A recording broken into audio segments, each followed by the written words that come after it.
Welcome to the Deep Dive, where we take on the foundational texts and strategic blueprints that shape our world and really try to distill the essential knowledge you need to be truly informed. And today we're plunging deep into the world of military philosophy. We're focusing on Antoine-Henri Jomini.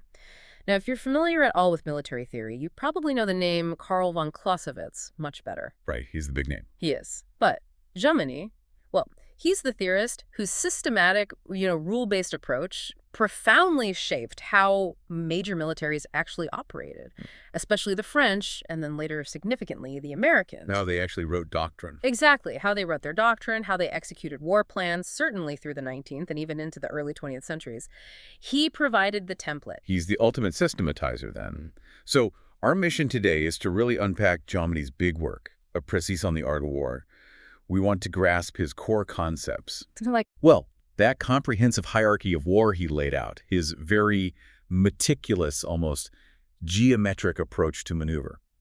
And something often overlooked, but deeply relevant today, his advice on fighting irregular conflicts. You mean things like national wars, wars of opinion? Precisely. Stuff that sounds very modern. And I think what's fascinating here is framing Jomini not just as, some dusty historical figure, but as a key player in what you might call the military enlightenment. Applying reason to war. Exactly. He attempted to apply pure reason and science to what many traditionally saw as this unpredictable, bloody art form. He genuinely wanted to create a repeatable method, a kind of reliable control almost, over the chaos of war. A formula for victory. Sort of. His relentless quest for universal principles, for fixed rules like a strategic recipe, is why his influence on concepts like control warfare, that idea that you can manage conflict through systems, is still strikingly evident in modern military planning. We're exploring the man who essentially tried to put war into a spreadsheet. Okay, that's a great way to put it. Let's get into it. All right, let's start by setting the historical stage a bit for Jomini.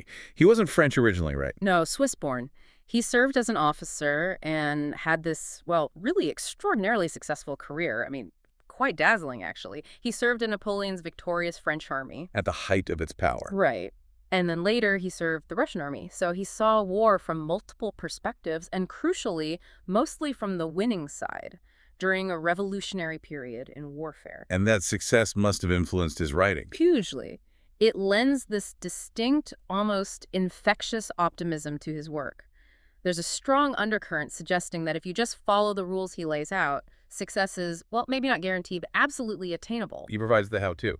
In a sense, yes. And that success is really critical because it underpins his whole philosophical outlook. When you contrast Jomini's intellectual roots with Clausewitz's, you see this fundamental split. Okay, how so? Jomini was undeniably, as one source puts it, a child of the French Enlightenment. That whole era was characterized by reason, clarity, and importantly, this sort of mania for control. Trying to rationalize everything. Precisely. His methodology, which you see clearly in his works, was almost obsessive. Define everything, classify everything, systematize all the elements of war using a rigorous taxonomy. He wanted neat boxes for everything. So just like the Enlightenment tried to use reason to solve problems in physics or governance, Jomini thought, why not war? Exactly. He seemed to believe that if you could just find the fixed universal laws of warfare, you could replicate Napoleon's victories. You could make success predictable. Which led to his very prescriptive style. Yes, it led directly to a prescriptive, rule-based theory. His books, like the Précis, are packed with lists, tables, maxims. He aimed to provide a simplified method for mastering war, essentially. A complete recipe for success. Like a strategic cookbook. Kind of. Think of Jomini as maybe the structural engineer of strategy. He's designing the perfect, predictable bridge. Now, you contrast that with Clausewitz. Who was more philosophical. Right. Clausewitz was influenced much more by the concurrent Romantic movement. He focused on the subjective, the unpredictable aspects of war, the human factors, chance, fog, friction. As the scholar Andreas Forster points out, these two figures stand right at the threshold between these huge philosophical traditions. Enlightenment reason versus romantic intuition and chaos. In a nutshell, Clausewitz, the philosopher, tries to understand war as this constant clash of wills, inherently messy. Jomini, the engineer, focuses on building a winning system, trying to tame that messiness. That's a really helpful contrast, the fixed system versus the chaotic phenomenon. Okay, let's move to Jomini's actual vision for the art of war itself. You said it was comprehensive. He didn't just talk about strategy. Not at all. He created this full six-part hierarchy, and he was quite adamant that, every element needed serious study. It wasn't just about battlefield brilliance in isolation. And what was the most radical part of that system? You mentioned something about politics. Yes, and this is often overlooked when people dismiss him as just a tactician or a geometer. Right at the very top of his system, he places the political dimension of war. Before strategy. Before strategy.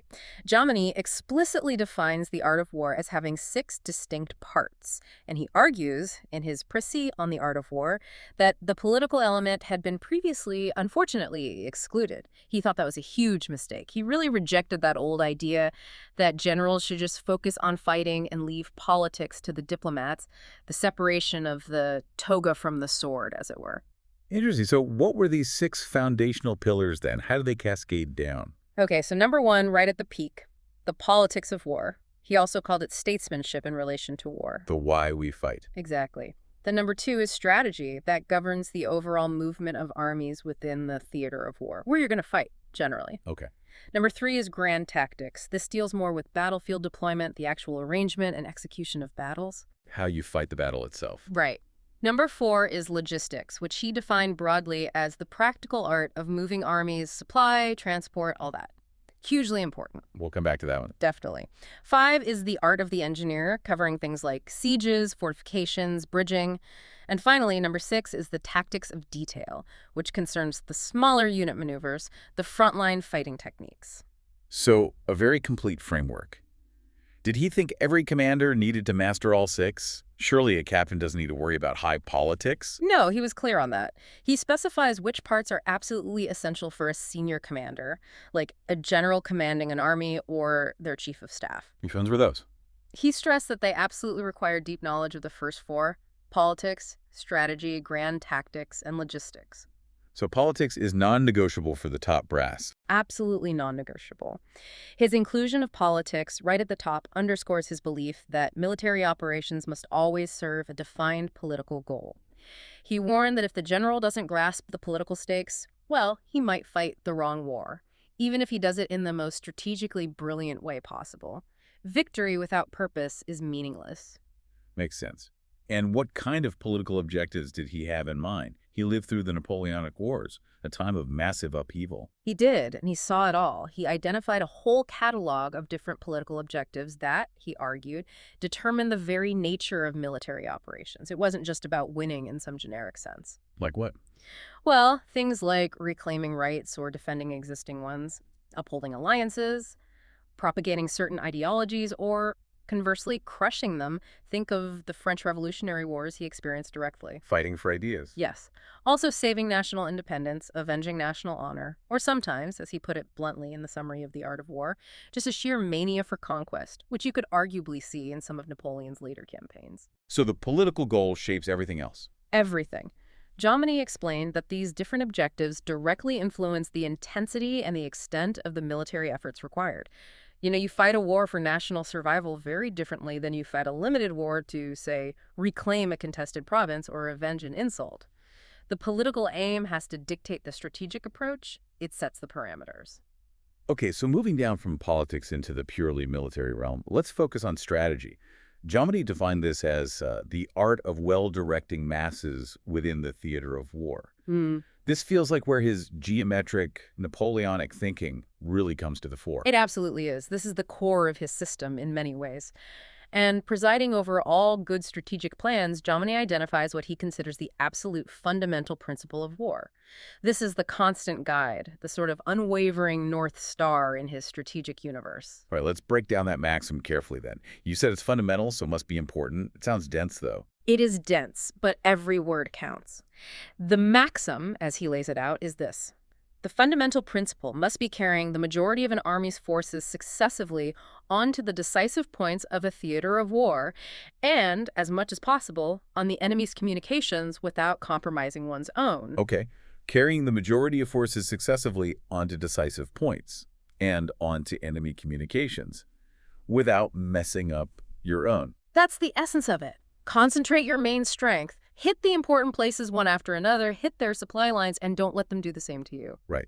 When you quote that, my first reaction, and I imagine maybe for some listeners too, is, well, isn't that just common sense? I mean, of course you want to concentrate your force on the enemy's weak spot or important point. And Jomini completely anticipated that reaction. He addresses it head-on in the Précis. He basically says, yes, the principle itself might seem obvious when stated abstractly, but the real difficulty, the thing that requires strategic genius, lies precisely in recognizing these points. The concept of massing your forces is simple enough to grasp, but the moment-to-moment decision of where exactly to apply that mass and when, especially when the enemy is also moving and trying to deceive you, that's profoundly complex. So the theory tells you what to do generally, but not how to do it in a specific situation. Exactly. For Jomini, theory frames the problem, it gives you the concepts. But only the talented commander, using their judgment and experience, can execute the solution by correctly identifying the constantly shifting decisive point in the heat of a campaign. Okay, that makes more sense. Yeah. So let's unpack how he defined those decisive points then. Yeah. Because if recognizing them is the key, knowing what to look for must be crucial. You mentioned he gave categories. Yes, he broke them down into two distinct types to help guide that recognition process. First, you have what he called permanent strategic geographic points. Permanent points. Right. Their importance is intrinsic. It stems from their location alone, pretty much regardless of who is fighting or where the armies are currently deployed at any given moment. Can you give an example? Sure. Think of things like major, well-located fortresses that dominate a whole region, or crucial mountain passes that are the only way through, or maybe vital river crossings or bridges. Their strategic value is built into the landscape. They're like the fixed strategic real estate of war. They're always going to be important if a campaign happens nearby. That's a perfect way to think about it. Then second, you have relative maneuver points. These are entirely dynamic. Their value isn't inherent in the location itself. It depends on the situation. Completely. Their value is determined only by their current relationship to where the enemy forces are positioned, and critically, the specific actions or maneuvers that you intend to take. So it could be anything. A small village. It could be a small town, yeah? Or a specific crossroads, a particular ridgeline, even just an open field. It's their temporal significance, their importance right now relative to the campaign's immediate objective that makes them decisive. Tomorrow, that same spot might be totally irrelevant. And that dynamic nature, that's what makes strategy so difficult, Yeah. right? It means the same piece of ground could be absolutely critical in one campaign and utterly meaningless in the next one fought over the same area. Precisely. And Jomini demonstrated this brilliantly. He used a historical contrast involving the city of Ulm, which is strategically located in southern Germany and was central to many campaigns. He specifically looked at General Mack's Austrian army's position at Ulm in 1805. Napoleon's famous Ulm campaign. Exactly. And he contrasted that with General Kray's position near Ulm just 5 years earlier in 1800. He used this comparison to show how the decisive point, the key spot to attack, changed dramatically based on the overall context, the alliances, the objectives, the enemy's lines of retreat. Okay, walk us through the 1805 scenario with Mack first. What was the decisive point there? So in 1805, the Austrian General Mack was essentially waiting near Ulm for a huge Russian army that was marching to join him from Moravia, way off to the east. His main strategic vulnerability, the thing Napoleon needed to exploit, was being cut off from this critical Austrian and Russian support. So Napoleon needed to get between Mack and the arriving Russians. Exactly. Therefore, Jomini argues, the decisive point for Napoleon to seize wasn't Ulm itself, but rather Donworth, or the line of the lower Leech River, which lay east of Ulm on Mack's communication line back towards Austria and the approaching Russians. Why Donworth? Because gaining that line would effectively sever Mack's connection to his main support base and his allies. It would isolate him completely, leaving him trapped with his back to the Black Forest, forcing him to either surrender or fight a disastrous battle without hope of reinforcement. The strategic objective was separating Mack from his lifeline. Simple geography, but a very complex strategic calculation to see that point as the key. Okay, so what about 5 years earlier, in 1800? Kray was also near Ulm. Yes, General Kray was also operating near Ulm in 1800, but the strategic situation was entirely different. Kray wasn't waiting for Russians from the east. He was trying to maintain connections with different Austrian forces coming up from the Tyrol region to the south, and also with the Austrian army operating over in Italy. Different context, different connections needed. Right. So in this context, attacking Donauwörth to the east wouldn't achieve the French goal of isolating Kray. It wouldn't cut his crucial links. Jomini identified the decisive point in 1800 as being Schaffhausen, which is located way over on Kray's opposite flank near the Swiss border. Why Schaffhausen? Because a French move on Schaffhausen would threaten to completely reverse Kray's front of operations. It would cut him off both from his supply base and from the Austrian army in Italy, effectively isolating him and throwing his entire army off balance, forcing him northward towards the main river, away from his strategic support. Wow, so the same city, Ulm, but completely different decisive points to attack depending on the bigger picture. Exactly, and Jomini uses this contrast explicitly in the Précis on the art of war to prove his point. Strategy is dynamic and utterly context-dependent. A commander needs the fixed theory, the principles like concentrating on decisive points to guide their thinking. But the application of that theory in a real campaign requires genius. It's about seeing the right decisive point for that specific moment. It proves the correct answer in war isn't static, it's relative. So the theory provides the lens, maybe, but the commander still has to provide the focus and know exactly where to point it. And that geometric thinking, that idea of precisely applying mass onto a relative decisive point, leads us right into Jomini's concept of lines of operations. Okay, what are lines of operations exactly? Jomini defines them quite clearly. He says they are the part of this great fraction, meaning the overall zone of operations that the army will embrace in its actions. Essentially, they are the conceptual pathways, the routes, that allow the commander to actually apply that fundamental principle we just talked about, concentrating force on decisive points. They're the how you get your mass to the right spot. Precisely. They are the plan for movement. And, true to form, Jomini had a taxonomy for everything, and lines of operation were certainly no exception. He classified them to help the strategist think clearly about their options. Of course he did. So how did he break them down? He was very detailed. First, you have simple lines. That's pretty straightforward. A single army moving in a single direction towards a single main objective. One force, one path. Okay. Then you have double lines. This involves two independent armies operating on the same frontier, maybe converging on an objective or operating against different parts of the enemy force. Sounds potentially powerful, hitting the enemy from two sides. It can be, but Jomini generally considered this quite risky. Why? Because coordinating two independent commanders, especially over long distances, and with the communications tech of the time, often leads to mistimings, confusion, or one force getting defeated before the other can help. Napoleon generally avoided it unless absolutely necessary. Makes sense. What else? Finally, you have deep lines. These are lines of operation that cross a great extent of territory, penetrating far into enemy or hostile areas. Deep lines immediately makes me think of Napoleon's disastrous march into Russia in 1812. That must be the classic example. That is the ultimate cautionary tale, yes. And Jomini repeatedly warned about this in his summary of the art of war. He stated that deep lines are always dangerous in enemy territory. Why specifically? Well, for several reasons. They dramatically extend the necessary logistical tail you need, supply lines stretching hundreds of miles. These long lines of communication become incredibly vulnerable to harassment, raids, partisans, and just the sheer distance erodes the fighting strength of the army through sickness, exhaustion, desertion, and the need to detach troops to guard the lines. It's like an exercise in strategic self-attrition before you even fight a major battle. You bleed strength just by walking. Essentially, yes. Now, from these types, we get to the really critical comparison, the concept that's at the heart of Napoleonic strategy, which Jomini brilliantly codified, the difference between interior versus exterior lines. This is the one everyone talks about with Napoleon, right? It is. This is arguably what separated Napoleon's lightning campaigns from the slower, often more dispersed campaigns of the older monarchical wars he so often defeated. Okay, so define interior lines for us. Interior lines, which Jomini strongly preferred and advocated, represent a direction of operations, or a central position that allows a commander to rapidly pull together different corps or parts of their army and link their movements. Crucially, it lets them concentrate superior mass before the enemy, who might be operating on exterior lines, can oppose them with an equal or greater force. So you're using a central spot to hit separated enemy forces one by one.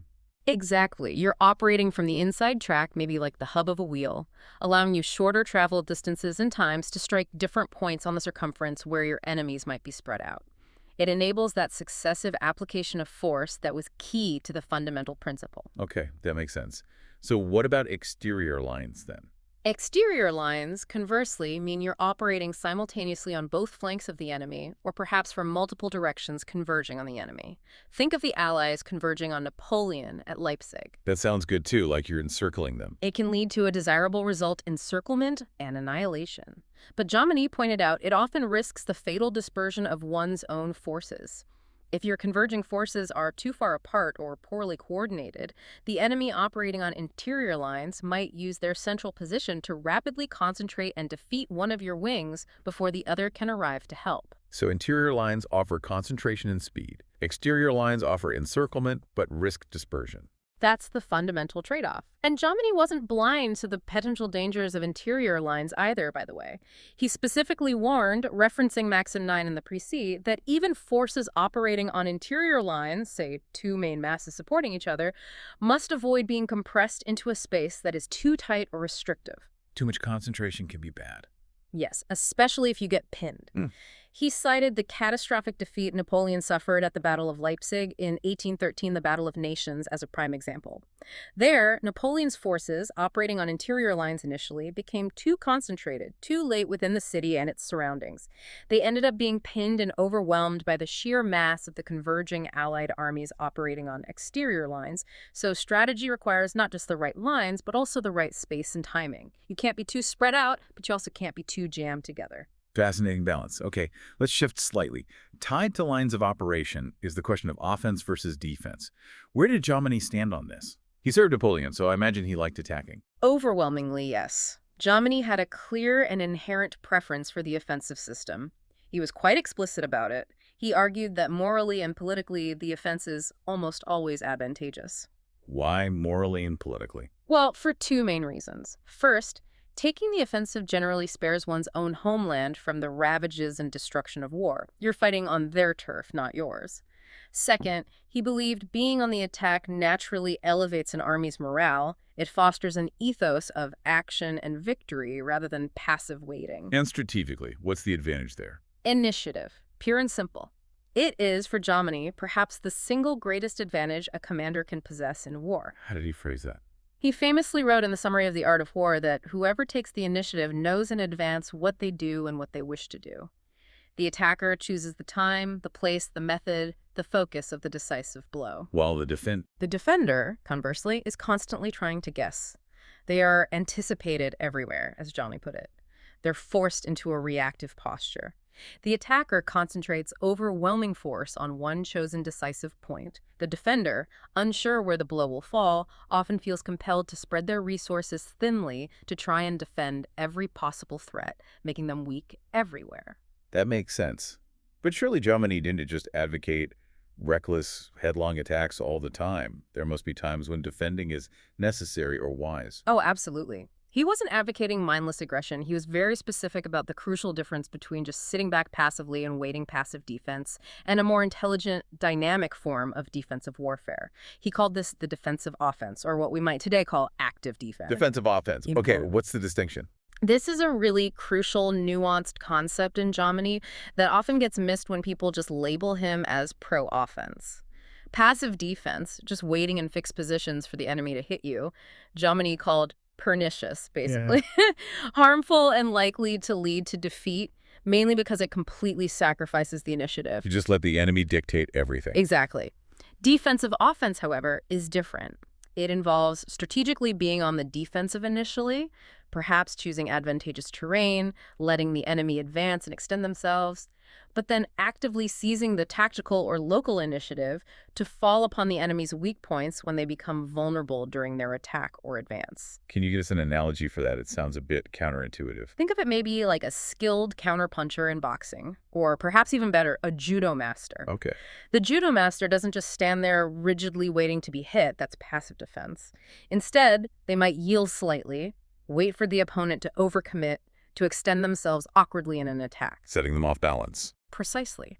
And then the master uses that opponent's own momentum, their stretched lines of communication, their exhausted advance guard, their necessary detachments, all those vulnerabilities created by their offensive against them. They strike back with an immediate, concentrated, offensive counterattack at just the right moment and place. Ah, okay. using the defense to set up a decisive offense. Exactly. You defend strategically to create the opportunity for a tactical or operational offense that can cripple the attacker. Jomini cited historical examples of commanders who excelled at this. He pointed to Frederick II of Prussia, especially in the later, more difficult stages of the Seven Years' War, when Frederick was outnumbered and often had to play defensively but looked for sharp counterstrokes. Any others? And he particularly praised the Duke of Wellington for his campaigns in the Peninsular War against the French in Spain and Portugal.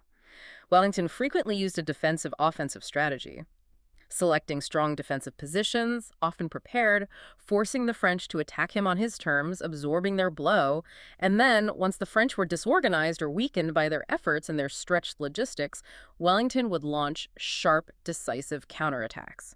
It was a masterful application of active defense. This actually brings us perfectly to a part of Jomini's work that, as you hinted earlier, many contemporary readers find surprisingly current, maybe even prescient. He's often pigeonholed, isn't he, as just a theorist of classic, state-on-state, Napoleonic-style conventional warfare. Armies in uniforms lining up. That's the common image, yes. Lines and squares and cavalry charges. But he actually spent significant time analyzing conflicts that didn't follow that neat pattern, specifically what he called national wars. Yes, and this is where Jomini, I think, really sheds that sometimes unfair reputation as just a rigid systematizer obsessed with geometry. Here, he becomes arguably incredibly insightful and strikingly modern. He termed these national wars the most redoubtable of all, the most fearsome, the most difficult to win. Why did he see them as so uniquely challenging? Because he understood fundamentally that in these wars, the invading army wasn't just fighting the enemy's formal military forces. They were fighting against, as he put it, a united armed people. The entire population becomes part of the resistance. And he lays out the characteristics of this kind of warfare. And they sound eerily familiar, almost like a checklist for modern counterinsurgency doctrine. It's quite stunning, actually. He describes how in a national war, every step the invader takes is disputed. The occupying army, he says, only truly possesses the ground where it physically camps. Its convoys, its supply lines are constantly menaced. Vulnerable everywhere. Right. And critically, the invader acts blindly, starved of reliable information, unable to trust local sources. Meanwhile, the inhabitants, the insurgents, know the most insignificant paths. They have near-perfect intelligence because the populace is their intelligence network. They melt back into the population. And this wasn't just abstract theorizing for him, was it? You mentioned he served in Spain. Exactly. This analysis is deeply rooted in his own direct, bitter experience. He recounts in the summary of The Art of War seeing terrible examples firsthand during the brutal Peninsular War, Napoleon's disastrous attempt to subdue Spain and Portugal. What did he say about intelligence there? He noted very pointedly that all the gold in Mexico, a proverbial phrase for immense wealth, would not have procured reliable, trustworthy information for the French generals. They were constantly being fed false intelligence, deliberately led into ambushes and traps by guides who seemed cooperative but were actually working for the resistance. A nightmare for any commander. Absolutely. And he also observed the critical truth that in these types of national popular conflicts, the physical geography heavily favors the defense, favors the insurgency. What kind of terrain? Specifically, he mentioned mountainous countries, vast forests, or terrain that's very broken and difficult for regular troops to operate in, like the infamous Bocage region of the Vendée in western France during the revolutionary eras, with lots of hedgerows, ditches, small woods, perfect for ambushes and hiding. Geography becomes an ally of the people resisting invasion. Okay, so given this picture, he paints a united people, superior local knowledge, advantageous terrain, constant harassment. It sounds almost insurmountable for an invading conventional army. What was Jomini's prescription for success in these national wars? This is where you said it sounds modern. It does, astonishingly so. His advice was multi-layered. Militarily, he acknowledged you needed an overwhelming mass of troops. You had to occupy the key towns, the main roads, the strategic points, just to maintain basic control. Sheer numbers were necessary. But that wasn't enough. No, that was just the starting point, almost the prerequisite. Politically, and he stressed that the political dimension was the absolute core of the problem in these wars. The main task was to calm popular passions. You had to find ways to reduce the anger and hostility driving the resistance. How? Through time and patience, he suggested, trying to exhaust the resistance. And crucially, by applying a careful combination of courtesy, gentleness, and severity united. You needed to be firm against armed resistance, but also fair and respectful to the general population. And above all, he emphasized, you must particularly deal justly. Justice and fairness were key to winning over hearts and minds, even back then. Wow. So he's essentially saying that the military force is maybe just the shield holding the ring, but the real effort, the decisive action, has to be political, winning the loyalty or at least the acquiescence and trust of the people through fair treatment and addressing their grievances. That's exactly it. And Jomini explicitly stated this connection. As referenced by the scholar Forster, Jomini concluded that campaigns against insurgents are fundamentally more political operations than military ones.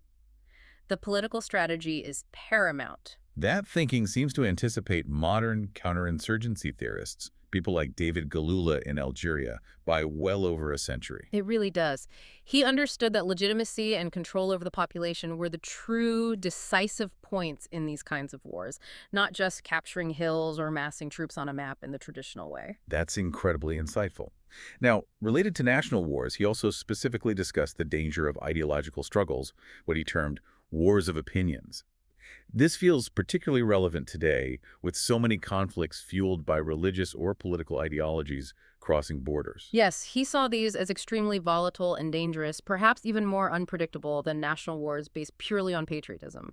He wrote about wars of opinions separately, warning strongly against foreign intervention in internal ideological struggles. What was his reasoning? He argued that trying to forcibly stop an exasperated multitude, a population inflamed by a powerful idea or ideology, by using external military force is like, well, he used this incredibly vivid metaphor. He said it's like trying to physically prevent a mine from exploding while the fuse is lit. You just get blown up with it. Exactly. His conclusion was stark. It is far better to await the explosion and afterward fill up the crater than to try to prevent it and to perish in the attempt. Let the internal conflict burn itself out, however messy, rather than getting sucked into it. That's a powerful warning against preemptive, maybe intrusive interventions in other countries' ideological battles. It is, and his logic was sound. He understood that foreign intervention almost inevitably means taking sides in a highly complex and localized internal struggle. And in doing so, the intervening foreign power inadvertently provides the opposition party, the side you're fighting against, with a powerful point d'appui, a rallying point. Because now, the internal conflict, which might have been just between locals about their own issues, immediately transforms. It becomes a patriotic struggle against an outside aggressor, against the foreign invaders. The intervention unites people against you who might otherwise have been fighting each other. He saw very clearly how external interference could backfire catastrophically by solidifying local resistance against the very power trying to impose order. That foresight is remarkable. It really shows Jomini cannot be dismissed as merely a theorist of lines and squares in conventional armies. He understood the power of people and ideas. Okay, let's pivot now to the final key branch of the art of war that Jomini analyzed in detail, logistics. He called it simply the practical art of moving armies. We should probably address this because while maybe less glamorous than strategy or grand tactics, you hinted earlier that Jomini's view of logistics was revolutionary for its time. It absolutely was. And it's often glossed over, which is a shame because Jomini's definition and emphasis on logistics is arguably where modern military staff operations, as we understand them today, were really born. How so? What was new about his definition? Well, Jomini's definition of logistics is incredibly expansive, because it had to evolve to cope with the sheer scale and complexity of the Napoleonic Wars. Historically, as he points out, the word logistics derived from the French military title Major Général des Logis. Which meant what, exactly? That officer was primarily focused on arranging the physical hoarders, the loaders, for the troops when they halted. It was about finding a dry barn, enough straw, forage for the horses, maybe campsites, a necessary but limited function. Okay, basic housekeeping for the army. Pretty much. But when Napoleon started moving armies of 100,000, 150,000 men, sometimes more, across entire continents at unprecedented speed, that simple quartermaster function became completely, utterly inadequate. You couldn't just live off the land anymore, not reliably, not at that scale. Right. The logistical footprint, the need for supplies, transport, medical care for such huge forces must have become a massive strategic factor in and of itself. Precisely. The tail threatened to wag a dog if it wasn't managed properly. Jomini recognized that the whole staff function had to modernize dramatically to handle this. So in the Summary of the Art of War, he describes modern logistics in much broader terms. It had to cover vast and essential duties, Such as? such as preparing all the necessary material weapons, ammunition, clothing, equipment, food, for an entire campaign before it even started, drafting detailed orders and complex itineraries for troop movements, ensuring different columns marched on time and on the right roads, establishing and protecting chains of forward depots for food and ammunition along the lines of operation, organizing and managing the lines of communication back to the home base, and ensuring the orderly march and security of the vast trains of wagons, baggage, and field hospitals that followed the army. Wow, that's a huge portfolio. Yeah. It's basically managing the entire sustainability pipeline that makes the strategy on the map even possible. Exactly. It moves far beyond just quartering troops. For Jomini, logistics became, as he put it, both the science of staff and the command in general.